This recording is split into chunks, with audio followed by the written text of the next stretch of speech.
भारत और यूरोप के बीच एक डील हुई और अमेरिका में सियासी हलचल मच गई। सवाल ये है कि एक व्यापार समझौते से अमेरिका इतना नाराज क्यों हो गया? भारत और यूरोपीय संघ के बीच हुई ये डील सिर्फ व्यापार तक सीमित नहीं रही, यह अमेरिका के लिए एक बड़ा झटका बन गई। जैसे ही भारत और यूरोप के एक दूसरे के करीब आए, वैसे ही वॉशिंगटन की चिंता बढ़ने लगी। अमेरिका को लगने लगा कि उसका असर धीरे धीरे कम हो रहा है। इस डील को अमेरिका ने अपने खिलाफ माना।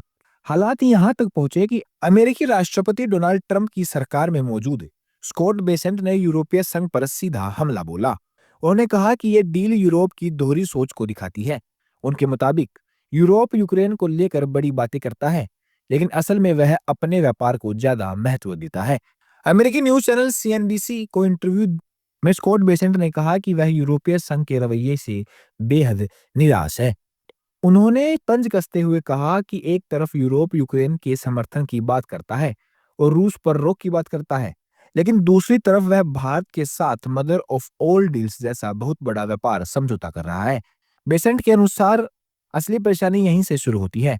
उन्होंने कहा कि भारत रूसी कच्चे तेल से बने रिफाइंड उत्पादों का इस्तेमाल करता है और अब वही उत्पाद यूरोप बड़े पैमाने पर खरीदने जा रहा है।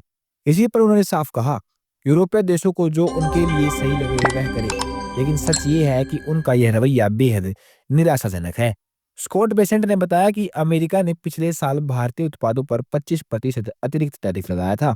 अमेरिका चाहता था कि यूरोप संघ भी यह कदम उठाए, लेकिन ईयू ने इनकार कर दिया। अमेरिका ने भारत पर कुल 50% टैरिफ लगाया, जिसमें 25% सिर्फ रूसी तेल खरीदने को लेकर है। आज जब दुनिया में व्यापार को लेकर तनाव है, भारतीय डील को बहुत अहम माना जा रहा है।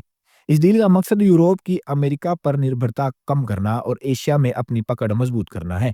समझौते के तहत करीब 97% सामान पर टैरिफ कम या खत्म किया जाएगा। कुल मिलाकर भारत और यूरोप की ये डील अमेरिका के लिए बड़ा झटका बन गई है। अब सवाल ये है कि यह सिर्फ व्यापार की लड़ाई है या फिर दुनिया की ताकत का संतुलन बदल रहा है। कहानी अभी खत्म नहीं हुई है। अमेरिका का गुस्सा, यूरोप की चाल और भारत की बढ़ती भूमिका। आप क्या सोचते हैं? अपनी राय कमेंट में लिखिए और ऐसे ही अपडेट पाने के लिए चैनल को सब्सक्राइब करें। मिलते हैं अगली बड़ी खबर में, तब तक के लिए जय हिंद।